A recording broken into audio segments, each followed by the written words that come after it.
Chúng tôi đang có mặt tại trong cơ sở làm phomai và chúng ta sẽ chứng minh và chứng kiến những quy trình làm phomai như thế nào ạ. Đây là một cô gái Hà Lan đang bày tỏ tâm tư.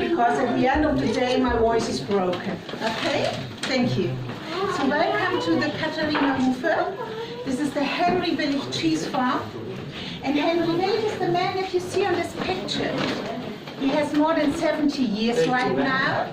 He retired a little bit, but it is still a family business. Yeah. He has 3 sons and they run together the company. Okay? So, what we do here is we produce Gouda cheeses. I will explain to you how we produce the cheeses, and then after you can go inside. We have more than 30 different flavors, and you can try all our cheeses to find out which kind of cheese you like, okay?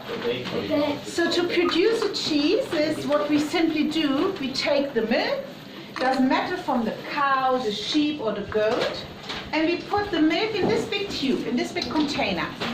And the milk is warmed up. It is heated up to 30 degrees. Because what we need is, we put the rennet to it. And the rennet is normally taken from the stomach from the cow. But nowadays, in most cases, we use the artificial rennet. So it's a microbiotic rennet. And this is more for the vegetarian people with us then. Yeah?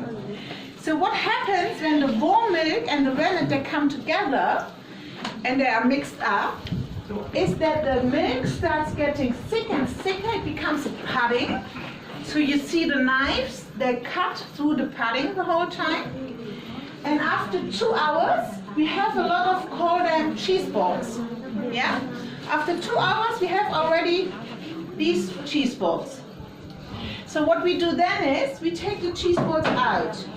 We put them in a smaller container. So what we do is, we simply fish them out, we put them here in, and then we press the cheese for 2 hours. Okay?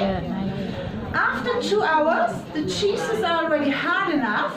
We take them out again, and then we put them in a bath of salt water. So the water contains 20% of salt. And salt is important because it gives taste to the cheese, a good flavor. But it also starts up the aging process, the ripening.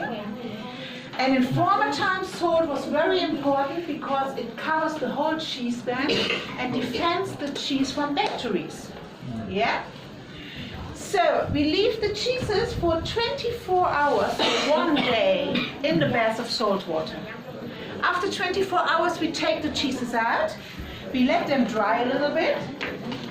And then, when they are dry enough, we put them in a very thin plastic foley, and we also cover them by paraffin, by wax.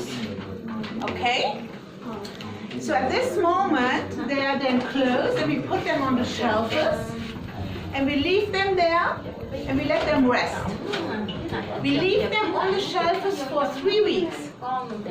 And after 3 weeks, excuse me, you can also go already inside the shop. It's no problem. Yeah? If you want to check, go in the shop. So, we leave the cheeses for 3 weeks. After 3 weeks, you can already eat them. And the cheeses are then young cheeses. And we call them also a baby cheese. And we call them a baby cheese because the cheese is very soft, it has less than 1 month, and it is very mild in taste. Yeah? So what do you think? This cheese has 1 kilo. What do you think, how many liters of milk do we need to produce it? Anybody an idea? 10 liters. Yeah. For 1 kilo, you need 10 liters of milk. Yeah? Do you also know why we have white cheeses and yellow cheeses? No? Did you recognize that? That some cheeses are more white and more yellow? So we have the white cheeses are mostly from the goat and the sheep. And the yellow cheeses are mostly from the cow. And they eat the same grass. But in the grass is carotene.